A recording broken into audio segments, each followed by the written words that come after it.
মঙ্গলবার প্রকাশিত হয়েছে রাজ্যে উচ্চ মাধ্যমিকের ফলাফল।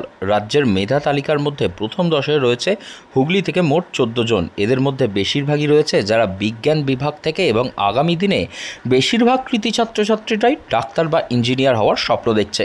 তবে এসবের থেকে সম্পূর্ণ ভিন্ন স্বপ্ন নিয়ে নিজের পড়াশোনা এগিয়ে নিয়ে যেতে চাইছে উচ্চ মাধ্যমিকে 8ম স্থান অর্জনকারী শ্রেষ্ঠা মুখার্জি। আগামী দিনের রাষ্ট্রবিজ্ঞানে স্নাতকোত্তর করে ইন্টারন্যাশনাল রিলেশনশিপ বা আইআর নিয়ে পড়াশোনা করে ভারতীয় বিদেশ মন্ত্রকের সঙ্গে যুক্ত হতে চাইছে এই কৃতী ছাত্রী। ডানকুনি শ্রী রামকৃষ্ণ শিশু তীর্থ স্কুল থেকে উচ্চ মাধ্যমিকে 8ম স্থান অর্জন করেছে ডানকুনির শ্রেষ্ঠা। তার মোট প্রাপ্ত নম্বর 500-র মধ্যে 490। ভাবিনি 480 প্লাস ভেবেছিলাম টোটাল হবে, মানে 1 থেকে 10-এ আসবো এতটা ভাবিনি। তারপরে আজকে যখন শুনলে মানে কখন জানতে পারলে তুমি? হ্যাঁ, ওই যখন টিভিতে হচ্ছিল, আমরা লাঞ্চ করছিলাম আমি আর বাবা, তখন জানতে পারলাম। এই রেজাল্টের যে নাম্বার, এই নাম্বার আপনার নাম্বারটা কি মনে হচ্ছে? মনে হচ্ছে বলতে এটা তো সবে শুরু, এরপর ভালো কলেজ, আরও ফার্দার স্টাডিজ, সেইগুলোই মেন। এটা একটা ধাপ, শুধু খুব আনন্দ হচ্ছে। ভবিষ্যতে কি নিয়ে সাবজেক্ট নিয়ে পড়ার চিন্তা ভাবনা রেখেছেন? ভবিষ্যতে আমি পলিটিক্যাল সায়েন্স নিয়ে পড়তে চাই আর ইন্টারন্যাশনাল রিলেশনসে মাস্টার্স করতে চাই। এই যে জার্নিটা ছিল ঠিক কী ধরনের ছিল?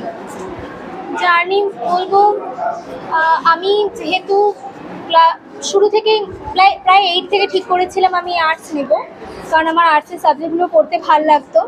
তাই মাধ্যমিকের পর আমি যখন আমার একদম পছন্দের বিষয়গুলো নিয়ে পড়েছিলাম, খুব একটা কঠিন লেগেছিল পড়তে, বলবো না, আমার পড়তে ভালো লাগতো। তাই আর স্কুলের সমস্ত স্যার ম্যাডামেরা এত হেল্পফুল ছিলেন, তাই জন্য আমার জার্নি কঠিন ছিল, বলবো না। একদিকে যখন মাধ্যমিকের পর থেকেই সায়েন্স নিয়ে ভালো ফল করা ছাত্রছাত্রীরা পড়তে আগ্রহী হয়, সেসবের থেকে ব্যতীত শ্রেষ্ঠা 8ম শ্রেণী থেকেই ঠিক করে রেখেছিল সে আগামী দিনে পড়াশোনা করবে কলা বিভাগ নিয়ে।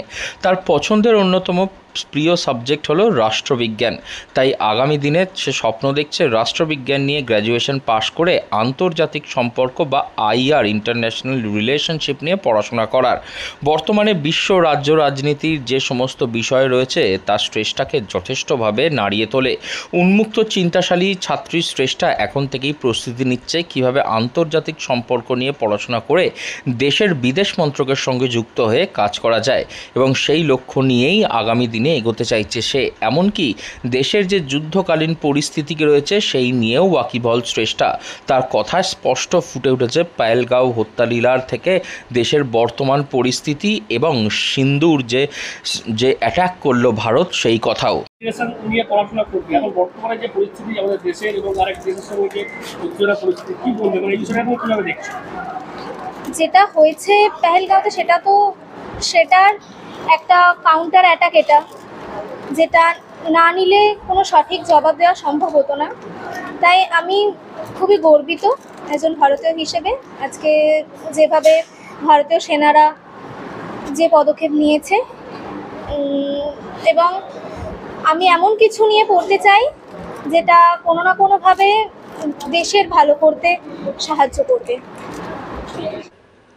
ডাক্তার ইঞ্জিনিয়ারিং নয়, বরঞ্চ রাষ্ট্রবিজ্ঞান নিয়ে পড়াশোনা করে আগামী দিনে ভারতের বিদেশ মন্ত্রকের হয়ে কাজ করার স্বপ্ন দেখছে উচ্চ মাধ্যমিকে 8ম শ্রেষ্ঠা মুখার্জি। তার এই সাফল্যের দিনেও তার মুখে শোনা যাচ্ছে যে কিভাবে দেশ আগামী দিনে বিদেশ নীতি গ্রহণ করবে সেই সমস্ত বিষয়ের কথা।